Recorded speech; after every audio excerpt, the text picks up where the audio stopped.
Hello friends, সবাইকে welcome জানাই নতুন একটি ভিডিওতে। এই মুহূর্তে যে আপডেটটির দিকে আমরা নজর রাখবো সেটি হচ্ছে প্রাথমিক টেট ওএমআর মামলার আজ তাৎপর্যপূর্ণ অর্ডার আসতে চলেছে হাইকোর্ট থেকে। 2017 প্রাথমিক টেটের ওএমআর মামলায় আজ নতুন মোড় নিতে চলেছে। মাননীয় বিচারপতি রাজশেখর মান্তার সিঙ্গেল বেঞ্চে এই মামলাটি শুনানির জন্য আজ লিস্টেড হয়েছে। তো কত নম্বর সিরিয়ালে এই মামলাটি শুনানি হবে, আজ কখন এই মামলাটি উঠতে চলেছে হাইকোর্টে, এবং লাস্ট কি কি অর্ডার দিয়েছিলেন মাননীয় বিচারপতি রাজশেখর মান্তা, বিস্তারিত থাকবে এই ভিডিওর মধ্যে। ভিডিওটি শেষ পর্যন্ত দেখার অনুরোধ রইল। চলুন বিস্তারিত আর জেনে নিই প্রাথমিক টেট 2017 ওএমআর মামলা বিস্তারিত আপডেট। তো সরাসরি আমরা কলকাতা হাইকোর্টের অ্যাপিলেট ওয়েবসাইটে চলে এসেছি।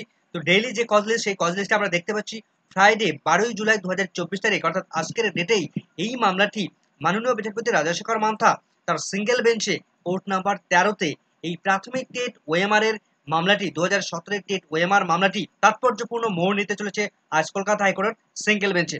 মাননীয় বিচারপতি রাজশেখর মান্থা তিনি কিন্তু গুরুত্বপূর্ণ অর্ডার দিতে চলেছেন আজকেই। তো আমরা দেখে নেব এই প্রাথমিক টেট 2017 ওএমআর মামলাটি কত নম্বর সিরিয়ালে লিস্টেড হয়েছে। যদি আমরা একটু নিচের দিকে নামাই তাহলে আমরা দেখতে পাবো এই মামলাটি কত নম্বর সিরিয়ালে লিস্টেড হয়ে গেল। তো আমরা চলে এসেছি সেই পজিশনটা। আমরা দেখতে পাচ্ছি যে মোশন হিয়ারিং এর পর্যায়ে রয়েছে এই মামলাটি। যে মামলার পিটিশনার রয়েছেন Tina Mukherjee versus state of West Bengal. এই মামলাটির পিটিশন নাম্বার আমরা দেখতে পাচ্ছি WPA 16278 2022-এর, যে মামলাটি টপ লেভেলে রয়েছে। এই মামলাটি 30 নম্বর সিরিয়ালে আজ লিস্টেড হয়েছে। তো 30 নম্বর প্রথম দিকেই বলা যেতে পারে। তো এই মামলাটি কিন্তু মোটামুটি লঞ্চের অনেক আগেই কিন্তু এই মামলাটি শুনানি করে নিতে পারবেন মাননীয় বিচারপতি রাজশেখর মান্থা। তো সেই হিসাবে প্রথম দিকেই কিন্তু এই মামলাটি সকালের দিকেই কিন্তু আপডেট এসে যাবে। যদিও এই কোর্টের মধ্যে কোর্ট নাম্বার 13-তে মাননীয় বিচারপতির লাইভ স্ট্রিমিং হয় না, তথাপি আমরা আপডেট নেওয়ার চেষ্টা করব যত দ্রুত সম্ভব। দেখা যাক 2017 টেট ওএমআর মামলায় কি কি অর্ডার আসে, সেদিকে আমাদের নজর থাকবে।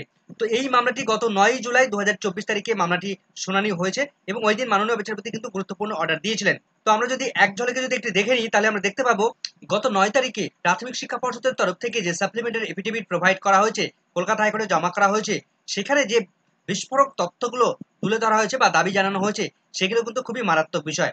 সেখানে জানানো হচ্ছে যে টেট 2014-এর যে ওএমআর শিট, সেই ওএমআর শিট এভালুয়েশন করার পর সেটাকে যখন ডিস্ট্রয় করা হয় তখন অ্যাডহক কমিটিতে সিদ্ধান্ত নেওয়া হয়েছিল। কিন্তু টেট 2017-এর টেট ওএমআর শিটের যখন ধ্বংস করা হয় তখন এই প্রাথমিক শিক্ষা পর্ষদের যে অ্যাডহক কমিটি, সেই অ্যাডহক কমিটির কোনো রকম ভাবে সেখানে সিদ্ধান্ত গ্রহণ করা হয়নি। শুধুমাত্র ভার্বাল ইনস্ট্রাকশন দিয়েছিলেন সেই সময়কার প্রেসিডেন্ট মানিক ভট্টাচার্য। তো তার নির্দেশেই এই প্রাথমিক টেট 2017-এর ওএমআর শিট ধ্বংস করা হয়েছিল, এমনটাই দাবি অ্যাডহক কমিটির। তো অ্যাডহক কমিটি 3/4/2017 তারিখে তারা মিটিং করেছিল। সেটা হলো 2014-এর টেটের ওএমআর শিট সেটাকে ডিজিটালি প্রিজার্ভ করার জন্য। কিন্তু 2017-এর টেটের ওএমআর শিট যখন ধ্বংস করা হয় তখন এই অ্যাডহক কমিটিতে কোনো রকম ভাবে সিদ্ধান্ত নেওয়া হয়নি বা অ্যাডহক কমিটি তারা কোনো রকম ভাবে মিটিংয়ে বসেনি বা রেজলিউশন করেনি। শুধুমাত্র একক সিদ্ধান্তে, অর্থাৎ তৎকালীন প্রাথমিক পর্ষদের সভাপতি মানিক ভট্টাচার্য তার সিদ্ধান্তে, মৌখিক সিদ্ধান্তে, মৌখিক কথায়, মৌখিক অর্ডারে এই প্রাথমিক টেট 2017-এর ওএমআর শিট ধ্বংস করা হয়েছে।